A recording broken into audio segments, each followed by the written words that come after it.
Welcome to my YouTube channel MKT teaching point. HTET के लिए आज से हम इन साइकोलॉजी CDP स्टार्ट करते हैं, जो कि दोनों में ही आती है, PGT में भी और TGT में भी, और सेम ही टॉपिक है ऑलमोस्ट। इंटेलिजेंसी या फिर बुद्धि। बुद्धि किसी भी कार्य को बिना किसी कठिनाई के करना बुद्धिमत्ता का प्रतीक माना जाता है। किसी भी बच्चे का माइंड डेवलप हेरिडिटी या एनवायरनमेंट के द्वारा होता है। 80-20 काम करते हैं इसमें, यानी कि हेरिडिटी का जो प्रभाव है वो 80% पड़ता है और एनवायरनमेंट 20% होता है। ज़्यादा प्रभाव जो है हेरिडिटी का पड़ता है बच्चे पर। Meaning of intelligency. इंटेलिजेंसी का मीनिंग क्या होता है? बुद्धि के अर्थ को हम 4 भागों में समझ सकते हैं। बुद्धि क्या है? समायोजन की योग्यता के रूप में।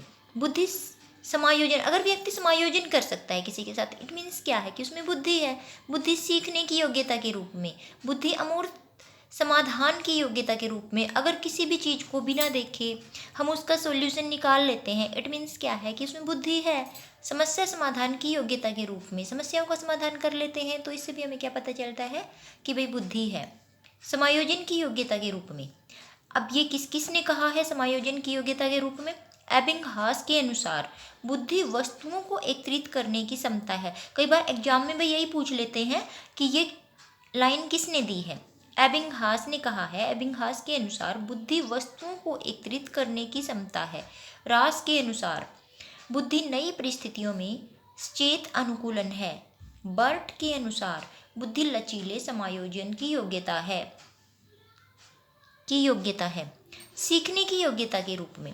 वुडरो के अनुसार बुद्धि ज्ञान अर्जन करने की योग्यता है।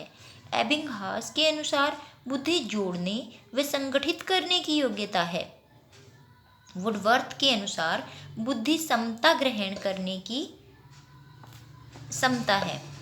अमूर्त चिंतन की योग्यता। टर्मन ने कहा है, टर्मन के अनुसार बुद्धि अमूर्त चिंतन की योग्यता है।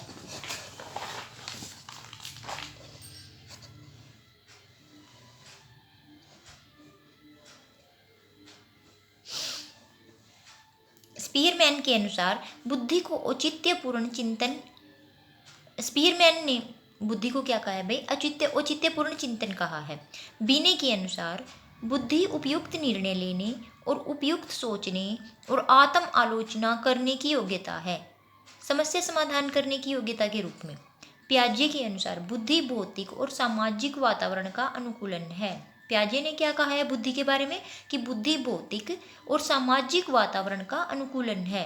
वर्णन के अनुसार बुद्धि सर्वांगीण चिंतन की क्षमता या मानसिक कुशलता है। वर्णन ने क्या कहा है भाई? बुद्धि सर्वांगीण चिंतन की क्षमता या मानसिक कुशलता है।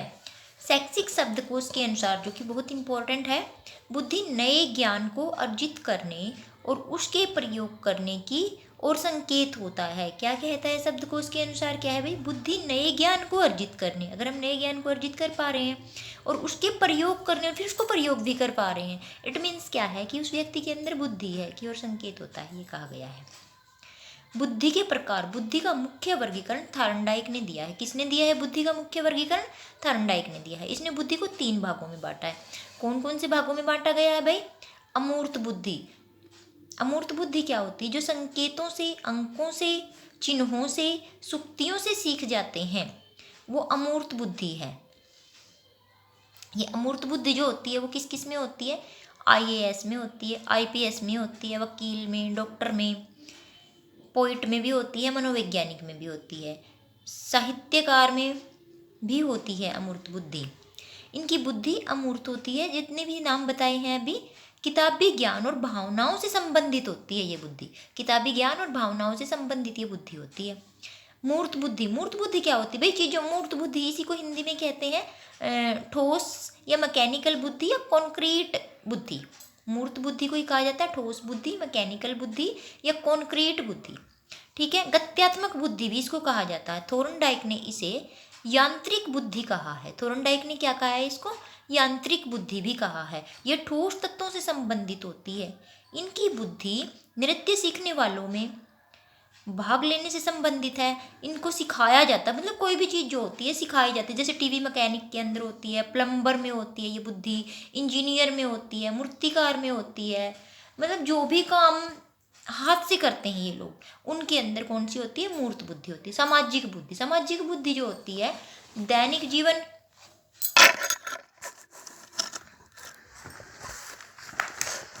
सामाजिक जो बुद्धि होती है भाई, ये दैनिक जीवन से संबंधित होती है, दैनिक जीवन की परिस्थितियों से संबंधित होती है और नेता में होती है ये बुद्धि। ये लोग सामाजिक रूप से शीघ्र मित्रता कर लेते हैं, ये बुद्धि जो है उन लोगों में होती है। इसे सोशल इंटेलिजेंस भी कहा जाता है। व्यवसाय में भी सोशल बुद्धि होती है।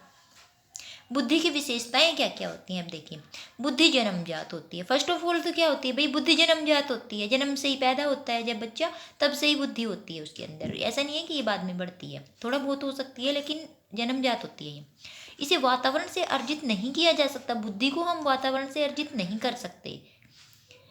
हर व्यक्ति की बुद्धि भिन्न होती है भाई, अलग अलग व्यक्ति की बुद्धि भिन्न भिन्न होती है, अलग अलग ही होती है।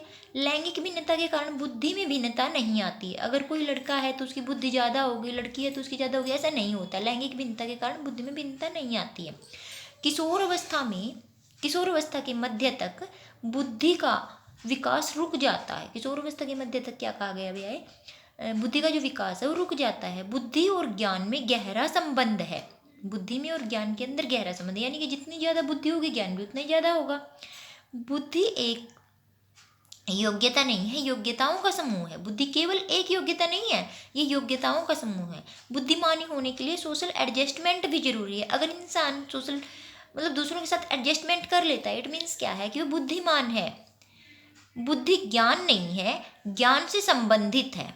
बुद्धि कोई ज्ञान नहीं है, ज्ञान से संबंधित है। बुद्धि प्रतिभा भी नहीं है, क्योंकि प्रतिभा तो दो प्रकार की होती है। कौन कौन सी होती है प्रतिभा? मौलिक योग्यता और अभ्यस्त कौशल।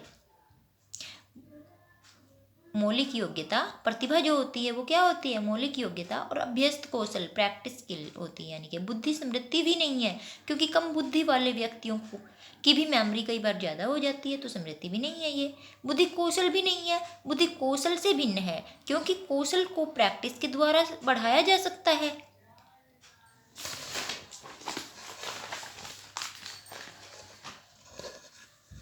Factor affecting development of child.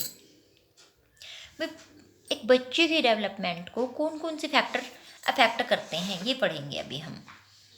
सबसे पहले है हेरिडिटी और एनवायरनमेंट, ये दोनों ही करते हैं। ये तो मैं स्टार्टिंग में ही बता चुकी हूँ। 80-20 करते हैं। 80% जो है हेरिडिटी प्रभावित करता है, हेरिडिटी यानी अनुवांशिक कारक। हेरिडिटी अनुवांशिक कारक जो है, एनवायरनमेंट जो है 20% प्रभावित करता है। हेरिडिटी, जो गुण बच्चे में पीढ़ी दर पीढ़ी चलते रहते हैं वे अनुवांशिक या जैविक गुण होते हैं। तो पता है भाई, जो गुण बच्चे में पीढ़ी दर पीढ़ी चलते रहते हैं अनुवांशिक या जैविक गुण होते हैं। बुद्धि जो है हेरिडिटी के अकॉर्डिंग क्या कहा गया है? हेरिडिटी क्या कहती है? नैरो कंसेप्ट है ये, नैरो। और इसके अकॉर्डिंग क्या कहा है? ये अर्जित गुण होते हैं जो बच्चा जिस समाज या वातावरण से प्राप्त करता है। इसमें सीखना पड़ता है, जैसे माँ बाप सोचते हैं वैसा ही बन जाता है बच्चा। और क्या कहा गया भाई? अनुवांशिकता के जो वाहक होते हैं वो जीन्स होते हैं। गुणसूत्र जो है, गुणसूत्र जीन्स से मिलकर बनते हैं, और ये जीन्स डीएनए से मिलकर बने होते हैं। इंपॉर्टेंट है ये लाइन भी, जो जीन्स होते हैं वो डीएनए से मिलकर बने होते हैं। एक गुणसूत्र में 40 से 100 तक जीन्स होते हैं, और गुणसूत्र जो होते हैं 23 पेयर्स मैन के होते हैं इसमें, और 23 पेयर्स फीमेल के होते हैं। टोटल 46 गुणसूत्र होते हैं, टोटल 46 गुणसूत्र होते हैं। अब हम करेंगे बुद्धि के कुछ नियम, प्रिंसिपल्स ऑफ हेरिडिटी करेंगे हम। Heredity, principles of heredity. बीजकोष की निरंतरता का नियम, यह सिद्धांत विजमैन ने दिया था। बीजकोष की निरंतरता का जो नियम है ये किसने दिया है? विजमैन ने दिया है। इसके अनुसार क्या कहा गया है? बीजकोष कभी भी खत्म नहीं होते, ये एक पीढ़ी से दूसरी पीढ़ी में आ ही जाते हैं। जो बीजकोष होते हैं ना वो कभी भी खत्म नहीं होते, एक पीढ़ी से दूसरी पीढ़ी में आ जाते हैं। एक से ना आए तो तीसरी पीढ़ी में आ जाते हैं, तीसरी से ना आए फिर चौथी पीढ़ी में भी आ जाते हैं, सभी उसके पोते में ये गुण आ जाते हैं। एक पीढ़ी से दूसरी पीढ़ी तक ट्रांसफर होते रहते हैं। सेकंड नियम है इसमें समानता का नियम। समानता का नियम क्या कहता है? Law of resemblance. यह नियम सोरेनसन ने दिया। सैसे समानता, सैसे सोरेनसन। तो समानता का नियम किसने दिया है? सोरेनसन ने दिया है। इनका मानना है कि जो गुण माँ बाप में होते हैं तो वही गुण बच्चों में भी होंगे। जो गुण माँ बाप में है वो बच्चों में भी होंगे, सोरेनसन ने कहा है। एक बुद्धिहीन माँ बाप की संतान इंटेलिजेंस होती है। तो ये तो प्रत्यागमन का नियम है, हम आगे भी पढ़ेंगे इसको। तो विभिन्नता का नियम, law of variation. Law of variation क्या कहता है? लॉ ऑफ वेरिएशन कहता है कि अगर एक माता पिता की 4 संतानें हैं तो चारों के गुण अलग अलग होंगे। ये क्या है? एक विभिन्नता का नियम है, विभिन्नता का नियम।